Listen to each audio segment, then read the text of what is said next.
So here we are, the mark of the beast. Ooh, that's scary, isn't it? You hear all of these things. I mentioned to you last night about that giant computer in Switzerland, right? Yeah, now this big, you know, right? Yeah. And it could number everybody. It was so huge that the people who operated it called it the beast. And so it was going to give a number to every human being. Yeah, well, that was back in the 70s, right? So now we're all good. We're okay with computers. But what is this all about? What's this 666 thing, you know, 666 thing, and who is the beast? What is this all about? And I think you have heard little bits in the scriptures there about how if we receive the mark, something really unpleasant will happen, right? And so we realize we want to avoid this pretty much at all cost, huh? This is not something we want. Who is the beast? Then a third angel followed them, saying with a loud voice, if anyone worships the beast and his image. Uh-oh. So we're beginning to see some of the scripture pointing to this situation. And we find out that if we worship the beast, something will happen. What? Let's keep going. And receives his mark on his forehead or in his hand. So we see this message being given, this special message. It's going to be proclaimed right at the right time, this special time when the mark of the beast is being enforced, right before the 7 last plagues begin to fall. And so we see this happen. And what if we receive that mark? The next verse makes it clear what the punishment is. Why is it always the first part of the message? There, thank you. He himself shall also drink of the wine of the wrath of God, which is poured out full strength into the cup of his indignation. They'll drink of the what? The wine of the wrath of God. Does that sound like something that you want to do? Not me. Not for sure. That's not where we want to go. But it goes on. He shall be tormented with fire and brimstone in the presence of the holy angels and in the presence of the Lamb. In other words, this horrible punishment is represented here, saying that this person will partake of the 7 last plagues that will fall during the time of trouble. But it goes beyond that, and they will suffer the punishment of the lake of fire. That's really not good. So I think you can see quite clearly we want to avoid this, whatever it takes, pretty much, right? Proverbs chapter 22 and verse 3, maybe. Am I doing something wrong here that it won't go? Oh, there we go. A prudent man foresees evil and hides himself, but the simple pass on and are punished. Yeah, let's try that one. Let's try that one. So we see here God, thank you. Thank you so much. We'll try this one. God wants to help us. He wants us to be prepared. He's given us these messages so that we are prepared. We want to be prudent. We want to foresee the difficulties. We want to avoid them. Now we turn to, it just went just like that, huh? Now we turn to the 13th chapter of Revelation, and there we see a lot of symbolism, so we'll look at that because we can find the golden keys. You remember we talked about the golden keys that will unlock what the symbolism means. So we will find them. Revelation 13 verse 1. Then I stood on the sand of the sea, and I saw a beast rising up out of the sea, having 7 heads and 10 horns, and on his horns 10 crowns, and on his heads a blasphemous name. So we notice first here, the first symbol we see is the beast, yes? And the second symbol is the sea that he's rising up out of. Let's look for golden keys for the unlocking of the meaning of these symbols. Revelation 13 verse 2. Now the beast which I saw was like a leopard. His feet were like the feet of a bear, and his mouth like the mouth of a lion. So notice this beast is all mixed up, right? He's all mixed up. He's like a leopard with, are you ready for it? Bare feet. And the mouth of a lion, right? So this is one mixed up animal here. So back in Daniel chapter 7, there are 4 great beasts there as well that came up out of the sea, just like this beast.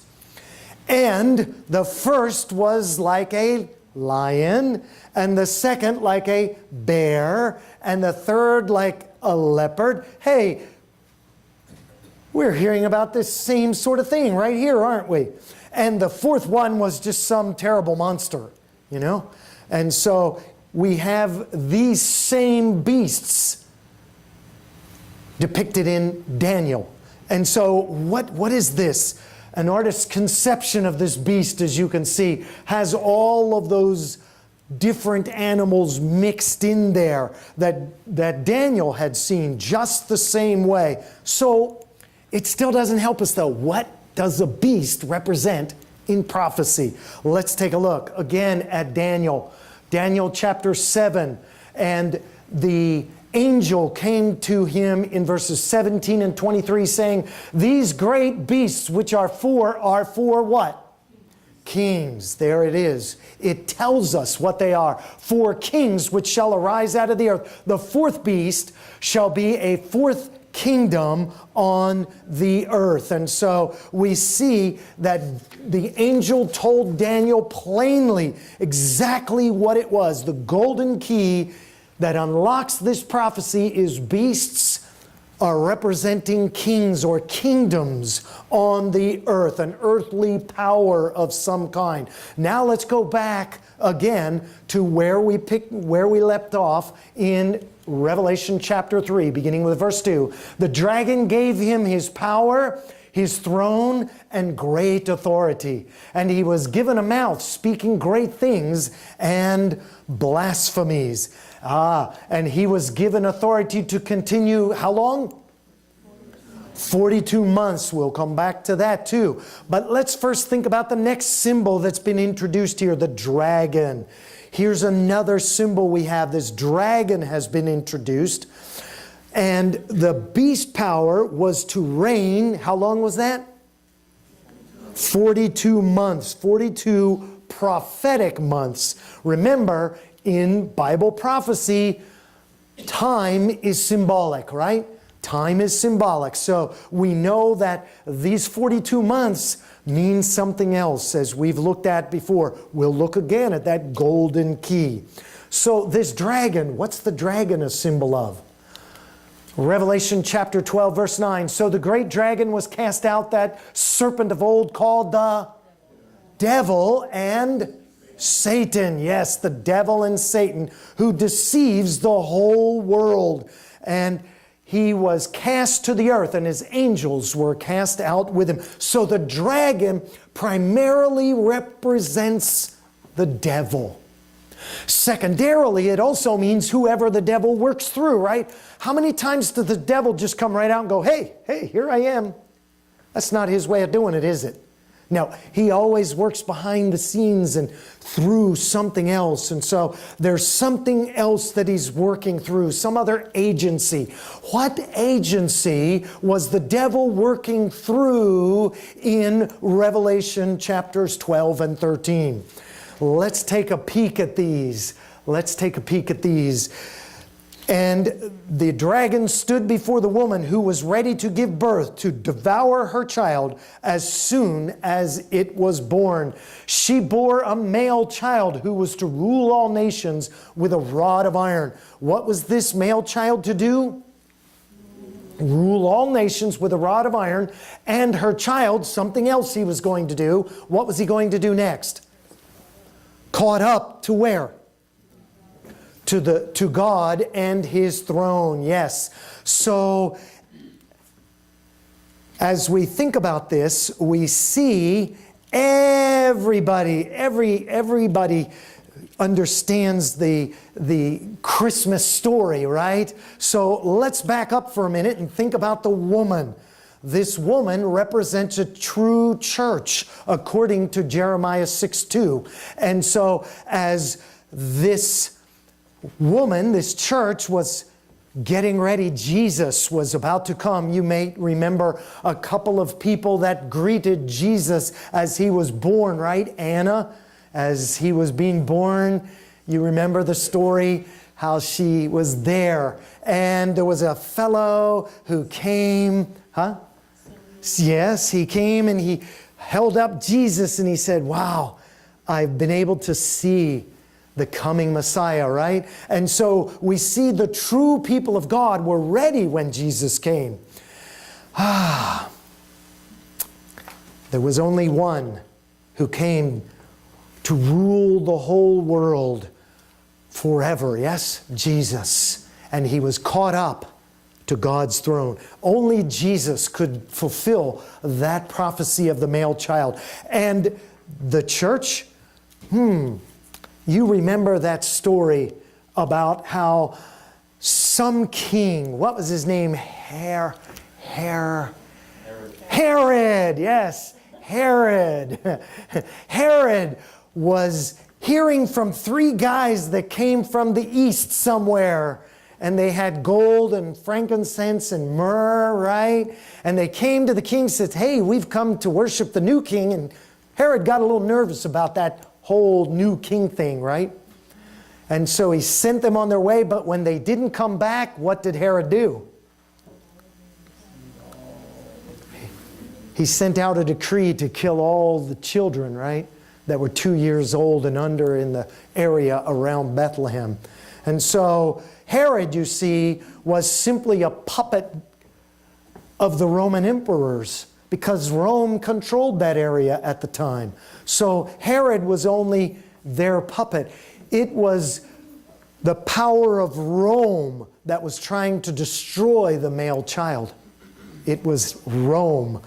So Rome was the agent through which Satan was working. The dragon represents none other than the old Roman Empire that they were working through, the authority of Rome. Now let's return to the second verse again. The dragon, pagan Rome, gave him, the beast, his power, his throne, and great authority. So the capital of the Roman Empire was, let's see, what city was that? Rome. Rome, hey, thank you. Somebody's listening. I appreciate it. Yes, Rome was the capital of the Roman Empire, right? Did Rome ever give any other organization its capital city? Yeah, as a matter of fact, they did. During the reign of Constantine the Great, the seat of the Roman government was transferred from Rome to Constantinople. That's in, Turkey, what we would call Turkey today, and it was relocated. The city of Rome was vacated by the government, and it was turned over to the religious leaders at the time. And so from that day to the present, the Church of Rome inherited the city of Rome as its seat of authority. That's where it's based. That's where it's been based ever since that time. It hasn't changed. The city of Rome is still the seat of the Church of Rome's power, right there, just exactly what the prophecy predicted, that the dragon would give the beast his seat. Wow. So here's a picture of the Vatican right there. And it's the location given by the Emperor of Rome in direct fulfillment of Bible prophecy. So we've discovered that the beast of Revelation 13 is a symbol of the Roman religious system. It represents papal Rome. So here's what A professor of history at the University of Rome says, to the succession of the Caesars came a succession of the pontiffs of Rome. So are we sure that this beast represents the papal system? Is there any other evidence? Let's take a look. Yes, there is, in fact. Let's continue reading in Revelation. And he was given a mouth speaking great things and blasphemies. And he was given authority to continue for 42 months.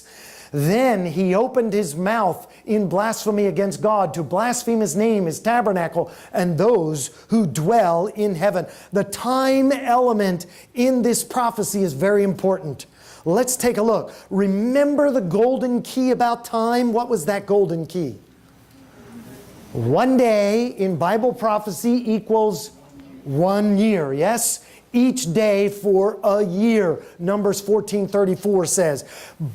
And there's another one just similar. 1 day equals 1 year in Ezekiel 4:6. I have laid on you a day for each year. And so we see in each case the golden key, 1 day equals 1 year. So now we need to think about that 42 months, right?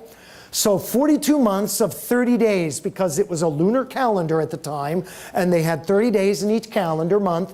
42 months times 30 days is 1,260 days.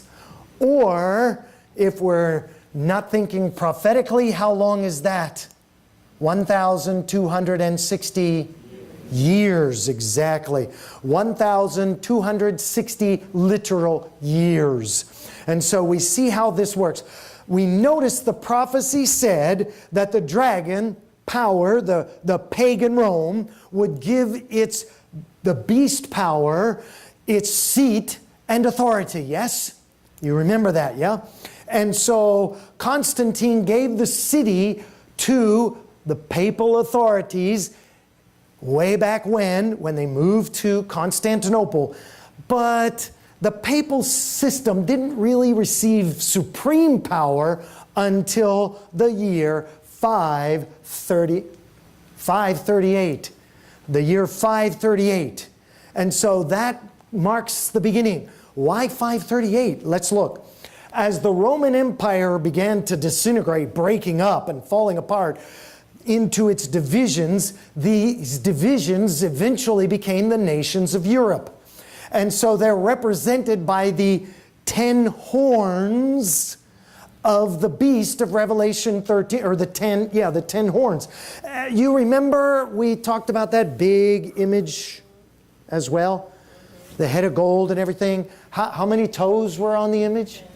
10. And here we see 10 horns as well. And so we see both of these pointing to the same thing. 3 of those 10 kingdoms opposed the Roman religious system and were subdued.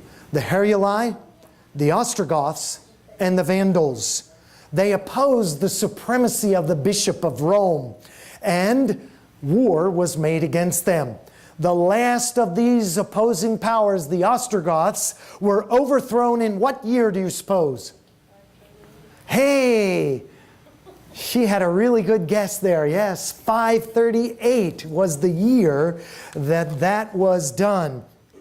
Now Rome had undisputed supremacy, and the 1260 years began. In addition, that same year, 538, Emperor Justinian passed a decree elevating the Bishop of Rome, not just to being bishop over Rome, but being the head of all the churches in Christendom, defender of doctrine, corrector of heretics. Yeah. And so these 2 events happening on the very same year firmly establish that 538 is the beginning of the ascendancy of the beast power. And so then what happens if we add the 42 months to that, or the 1260 literal years, yes? What do we get? 538 AD plus 1260 years brings us to the year 1798. Okay, so what happened in 1798, right? I mean, you got to ask that question.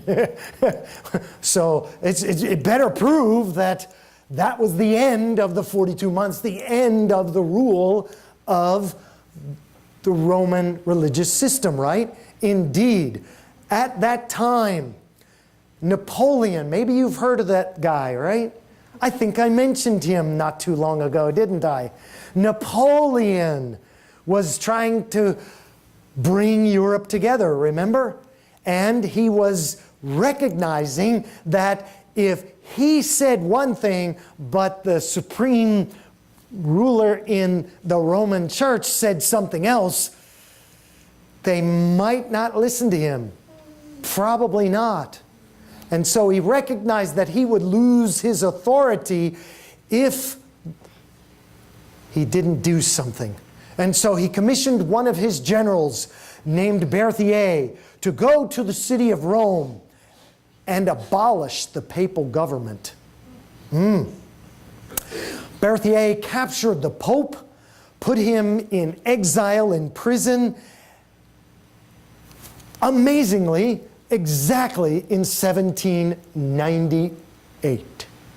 Just as the prophecy predicted, on the very exact year. John saw this beast power going into captivity, in fact. And he said, "And I saw one of his heads as it had been mortally wounded." And so we see here a mortal wound. All the world thought that was the end of the papacy forever. But later we'll get to this probably, that the deadly wound was to be healed. So let's think now, are there any additional evidences to indicate this beast power? We just read in Revelation 12 and 13 that this power would blaspheme, right? You remember seeing that? And persecute during its 1260-year reign. We've talked about the persecution a little bit. Did the religious system practice blasphemy? And has it been a persecuting power? First, let's think about what is blasphemy. Be important to know that, wouldn't it? All right? What you or I think may not be important. What we need to know is what does the Bible think, right? What does the Bible say about blasphemy? If we look in Luke chapter 5, verse 21, we see an argument going on between the scribes and the Pharisees and Jesus, and they're accusing him of something. Let's see what it is. And the scribes and the Pharisees began to reason, saying, "Who is this who does what? Blasphemes. Who can forgive sins but God alone?" And so here's Jesus. He is God in the flesh, yes? Amen. And here he is on earth. Because he's in flesh doesn't mean he can't forgive sins. He still can, doesn't he? And so Jesus is able to forgive sins. But they understood that if somebody like me, just a regular guy, of flesh and blood who's going to die, makes mistakes human, were to claim that I could forgive sins, if I take God's privilege, if I take God's prerogative, if I take God's power, then I'm blaspheming, huh? And so that's what we see as the Bible definition of this. And so here we see them accusing Jesus of that.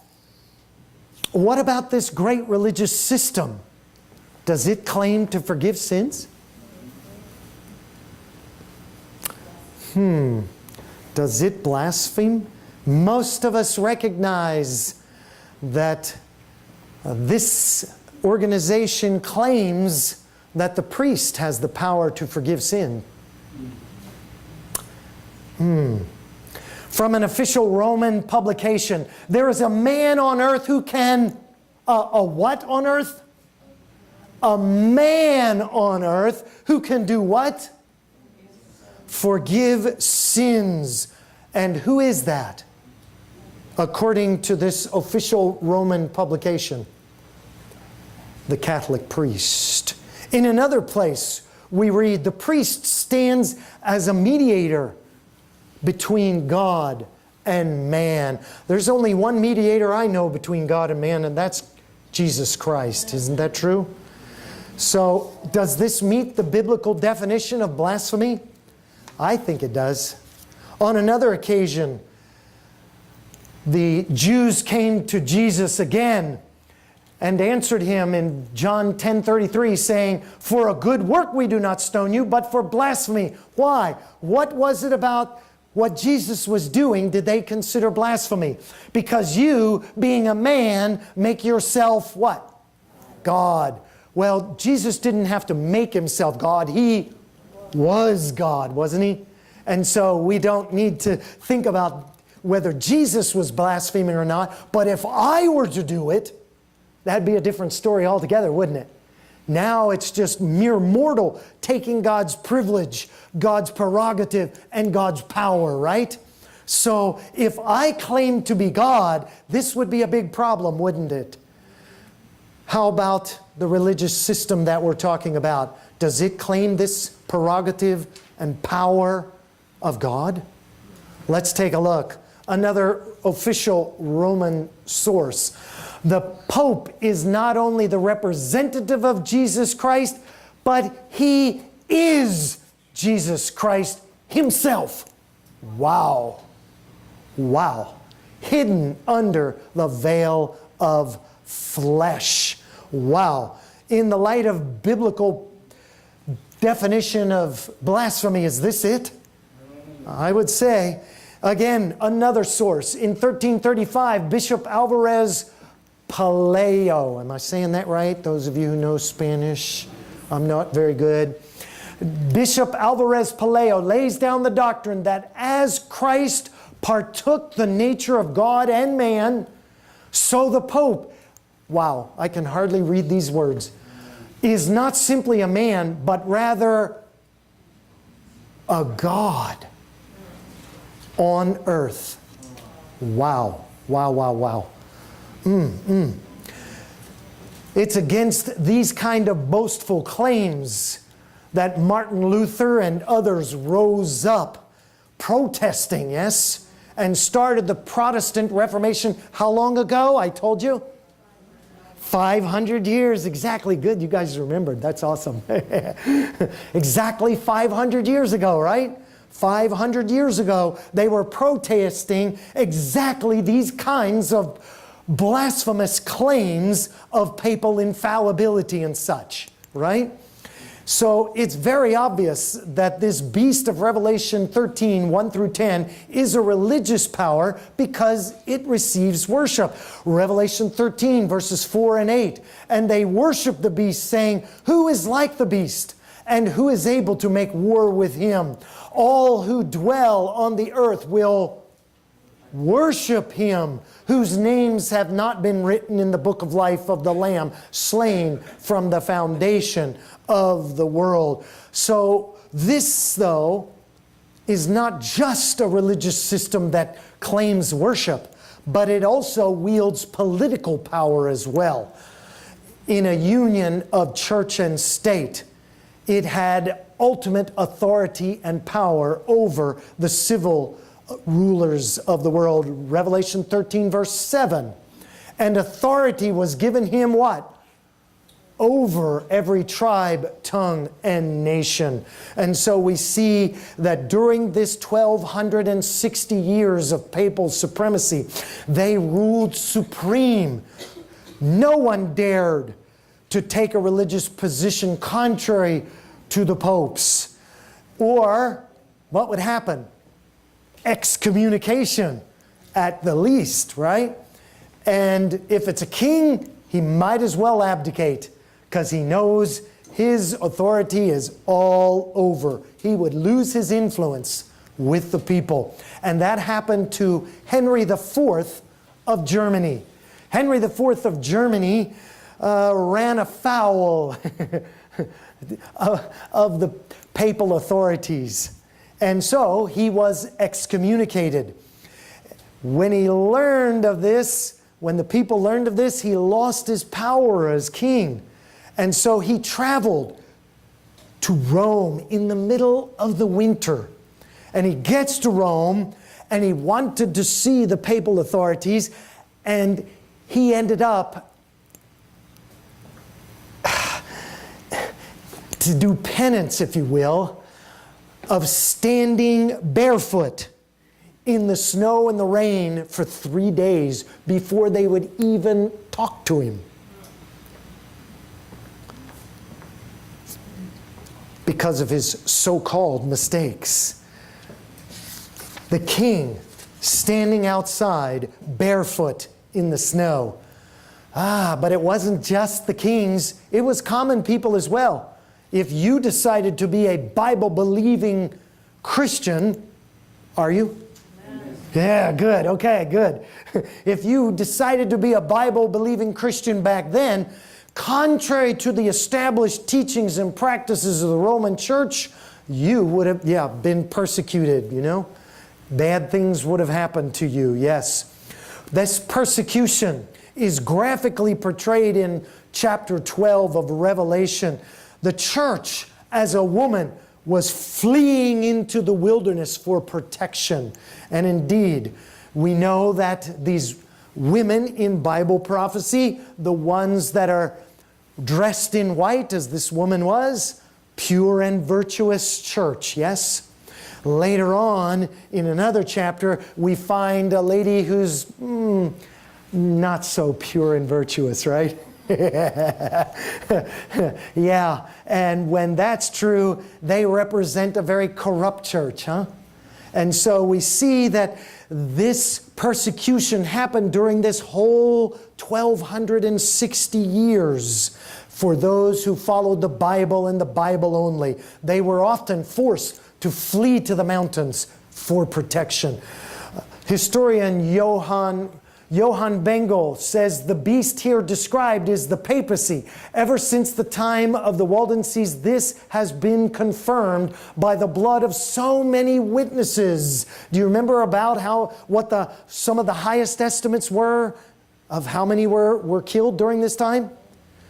Millions, yes, some upwards of 50 million. It has been sustained at great loss by the Reformation. And so we see this happening. Indeed, history affirms the persecution by the Roman religious power, and the church even admits it. Take a look. Thomas Aquino. If you know much about Catholicism, you know he was one of the big guys at the beginning of that church's history. Convicted heretics, he said, should be put to death. Should be what?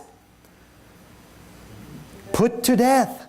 Just as surely as other criminals, because they were counterfeiters, he said. He believed that if you didn't believe the way the church said, you should be killed.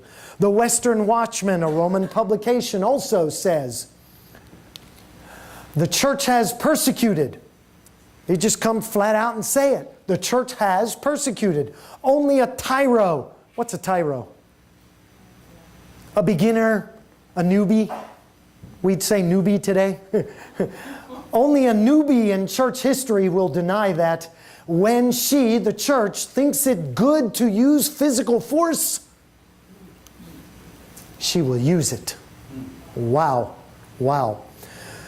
If you were to visit the Library of Congress today and just pick up one copy of each of the history books that reveal what happened during those 1260 years, it'd take a 1.5-ton truck just to carry them all. Prophecy has been fulfilled to the letter. Now let's look at a concluding point of identification. Revelation 13:18. Here is wisdom. Let him who has understanding calculate the number of the beast, for it is the number of a man. His number is 666. You know, we have hymnals. We have hymnals here in the seats right in front of you, you know. These are the newer hymnals. This is a second hymnal. We had an older hymnal than this one, and it just so happened that my favorite hymn, I never really liked calling the number. I'm glad now they changed it. It's now 444 instead of, that other number. So, so I'm good with that now. I can just say the number I like and it's all good and everybody's happy, you know. But 666, let's think about this. In the preceding verse, Revelation 13 verse 7, it talks about studying this because it's the number of His name. So let's take a look at the name of the head man of this organization and determine whether or not his name is 666 as we can add it up, all right? The official title of the head of the papal system is given here. The letters inscribed on the Pope's mitre are these: Vicarius Filii Dei, which is the Latin for the Vicar of the Son of God. And so I'm guessing you've seen numbers, right? 1, 2, 3, right? You know you've seen 1 and then 2, right? 3. What kind of numbers do we call those? Those are called Arabic numbers, right? But there's another kind of numbers that maybe you've seen like at the end of the movie or something where the copyright is. Those are called Roman numerals, right? Roman numerals. So as you remember as well, those numerals are represented by letters, yeah? And so we can count the value of some letters. And remember, numerology at this time was very popular, and still some people are really into it. And so we can count the value of this title that appears on the crown of the papal leader. V in Roman numerals is 5. I is 1. C is 100. And you can see as you go through, you can add these numbers up exactly. The Vicarius, 112, 53, and Dei, 501. And if you add 112 plus 53 plus 501, you end up with 666. Now, there are a number of people who want to take this and say, ooh, that's the big deal. This is the mark of the beast. No. Okay? This would be really not very strong if it were by itself. If this were the only piece of evidence we'd have, but it's this plus everything else we've looked at. And together the package makes clear who this beast power is. There is no question that as we add up all of these points of identification, it fits like the fingers of a glove. Now, you know, there was some people who didn't like being able to see that when the Bible was being translated into the common vernacular, into common speech. And so they did things to try and get rid of this identification. And that has clouded the waters. But it was very clear who this beast power was for quite a while. Now, I'm going to ask you a question. We've identified the beast, yes? Got that square. Would it be fair to allow the beast itself, this power, to tell us what its mark of authority is? Would that be fair?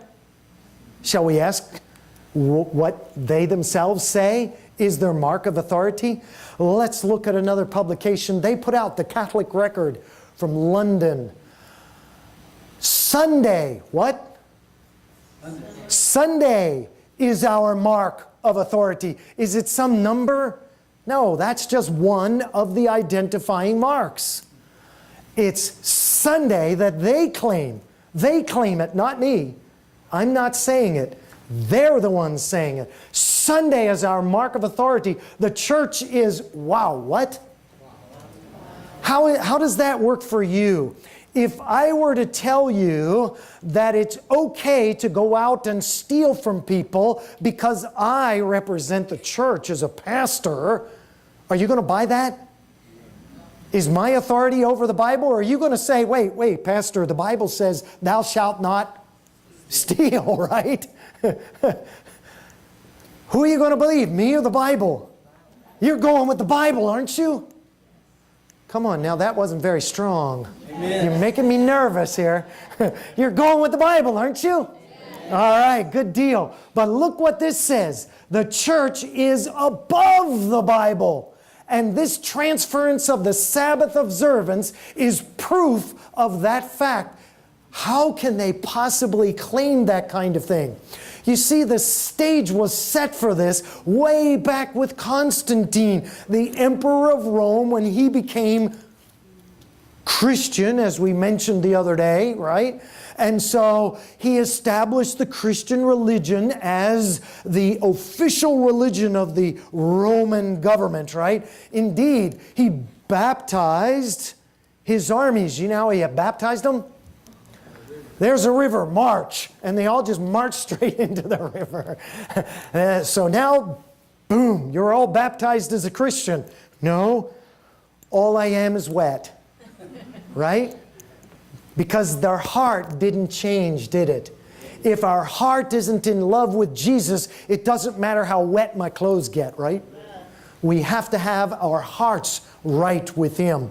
And so he had set this stage, though, because he was trying to weld his empire together with religion. He'd established a law already, not too long before this, of universal Sunday worship in 321 AD.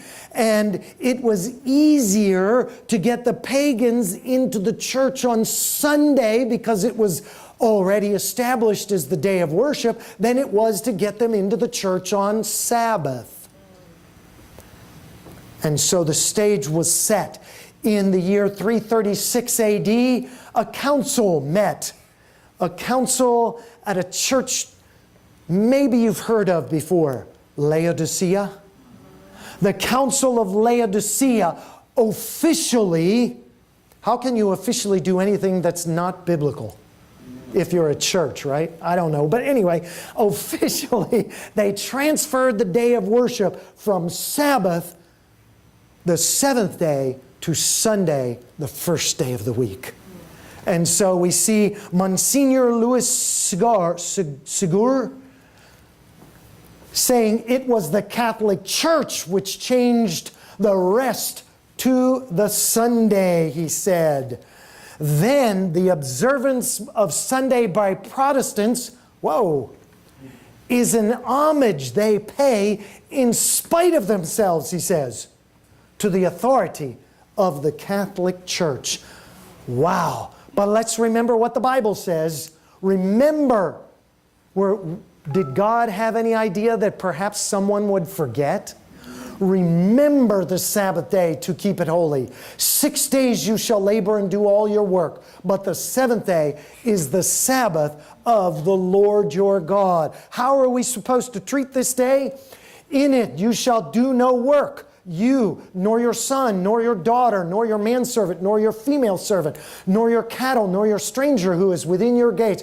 Why? Why are we to keep this day? For in 6 days the Lord made heaven and earth, the sea and all that is in them, and rested the seventh day. And what was the result of God doing all of this? What did He say about the day? It says, therefore the Lord blessed. Who blessed that day? A man? Was it a man that blessed the day? No, it was God Himself. The Lord blessed the Sabbath day and hallowed it. Wow. The president of Redeemer College or Redemptorus College says, Father Enright says, the Bible says, remember thou that thou keep the Sabbath day. The Catholic Church says no. By my divine power. Wait, again we see that blasphemy, don't we? that divine power being claimed by a church of men. By my divine power, I abolish the Sabbath day and command you to keep holy the first day of the week. And lo, the entire civilized world bows down in reverent obedience to the command of the Holy Catholic Church. Wow. Wow. That's amazing. But he continues, I have repeatedly offered $1,000. This was back when $1,000 was some money too. Not just, change. I have repeatedly offered $1,000 to anyone who will prove by what? By the Bible alone, that Sunday is the day we are bound to keep, and no one is called for the money. Why haven't they called for the money? Because there's not a scripture text anywhere that upholds Sunday keeping. It is not there. All of the scriptures do command us to keep the seventh day, Sabbath. Not one says anything about what we should do on the first day of the week in terms of worship. Not one. No reason whatsoever. The Convert's Catechism. Question, what day is the Sabbath day? Answer, I'm not answering this. The Catholic Church is answering this. Saturday is the Sabbath. They know that. They're not stupid. Saturday is the Sabbath. Well, question, why do we observe Sunday instead of Saturday? Really good question, huh? Why do we observe that day? We observe Sunday instead of Saturday because why? Because Jesus rose on that day? That's not what they claim. But instead, because the Catholic Church in the Council of Laodicea, 336 AD, transferred the solemnity from Saturday to Sunday. Wow, wow. Amazing, isn't it?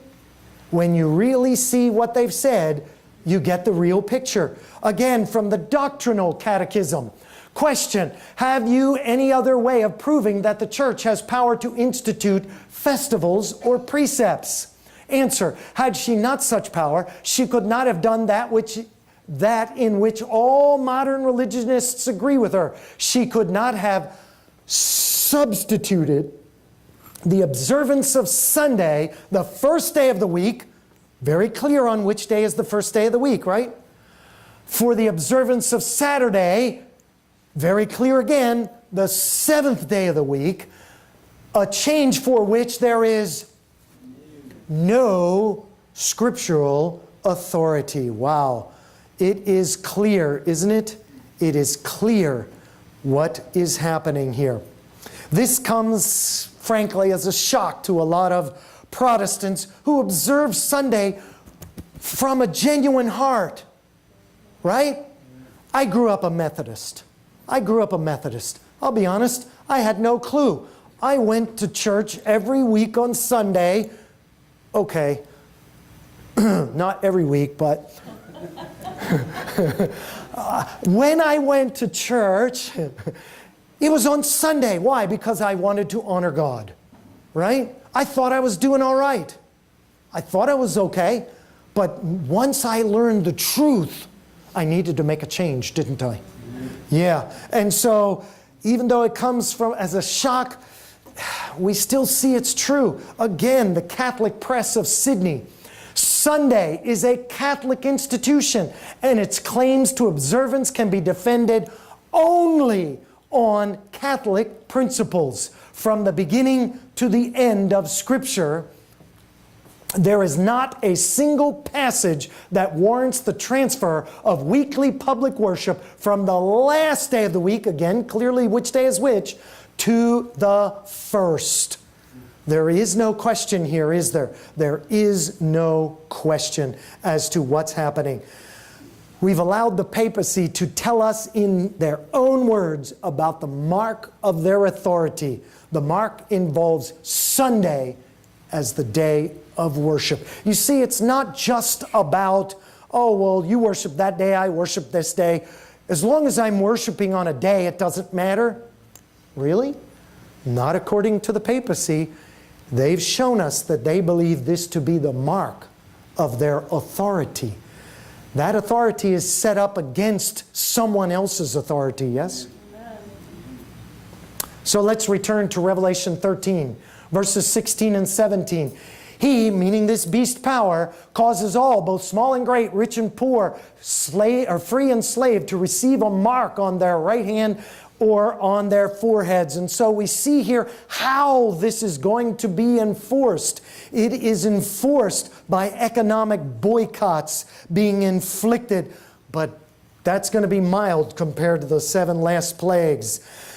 We see this forcing of Sunday already being agitated. We see it happening. Sunday legislation that no one may buy or sell. You see, economic boycott. Already this is being fomented.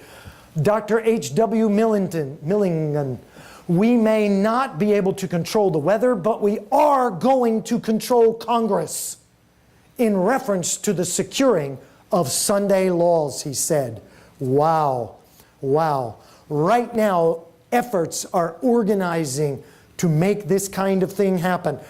Now, another quote. Just 2 years ago, Sylvia Allen, an Arizona state senator, reported in U.S. News and World Report, March 27, 2015, just 2 years ago. It's the soul that is corrupt. I can agree with that, can't you? Yeah. We are slowly eroding religion at every opportunity we have. I can agree with that, can't you? But then she has a solution that I just can't go with. Watch what she says. Probably we should be debating a bill doing what? What's that next word? Requiring. What? When do we require anything religious in this country? Since when do we do that? Requiring every American to attend church of their choice. That's nice. But when? On Sunday. On Sunday. Wow, wow. Just 2 years ago. This is not old news, folks. This is happening around us right now. Another Sunday law proponent. We are laboring with all our might to carry the religious Sabbath, he means Sunday, with our right arm, and the civil Sabbath, Sunday, with our left.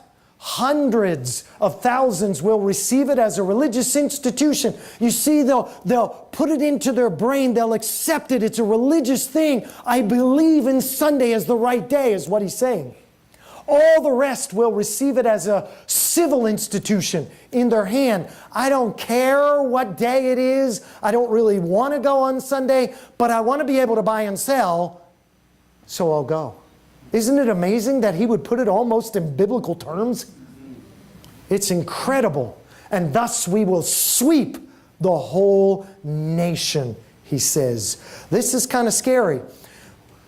According to the Bible, there'll only be 2 kinds of people, 2 classes of people when Jesus comes. Those who receive the seal of God and are protected during the time of the 7 last plagues, and those who receive the mark of the beast. So we see the mark of the beast. What did we determine is the mark of the authority of the beast? Sunday keeping, yes? So in opposition to that, the seal of God must be the true Sabbath, yes? Amen. God's Sabbath as given in the commandments. And so we see there's only these 2 that are going to be left at the end of time. Exodus 20 verses 8 through 11 again. Remember the Sabbath day to keep it holy. That's where we want to be. In it, you shall do no work. We want to make that our stand. We want to observe it, not because it's my day versus somebody else's day, but because it's God's day versus anybody else's day. Amen. Listen to the promise of God as we keep His day. If you turn away your foot from the Sabbath, from doing your pleasure on my holy day, and call the Sabbath a delight, the holy day, the what? Holy day. Not somebody else's holy day, God's holy day, right? The holy day of the Lord honorable. By the way, are you going to get to heaven because you keep this day? Is that what's going to save you? If you work hard and make sure that you take every Sabbath off, is that what's going to save you? Or is Jesus going to save you? Isn't that what we talked about last night? We talked about Jesus being the one that saves us, yes? But part of that grace that He gives us is to wash away our past sins, but also give us power to obey, right? Power to obey. That's what we're talking about tonight. That's what we're talking about tonight. Because there's not going to be a pardon if we never intend to obey, right? We have to put ourselves on Jesus' side. That's what He's asked all along, isn't it? Isn't that what Jesus has always asked for? That we would follow Him? And so, if we do, what's the promise? And you shall honor Him, not doing your own ways, not my thinking, nor finding your own pleasure, nor speaking your own words, then you shall delight yourself in the Lord. That's beautiful. We find delight in knowing that we're right with God, that we are following Him every step that He's laid out. And that's what I want for you tonight. We have everything to gain as we follow Jesus. He's calling us tonight. I want you to follow Jesus. And the choice is Sunday or Sabbath. A man-made day or God's day. That's where we are. We look at those who have followed God through the ages, and we see all of the great men through time.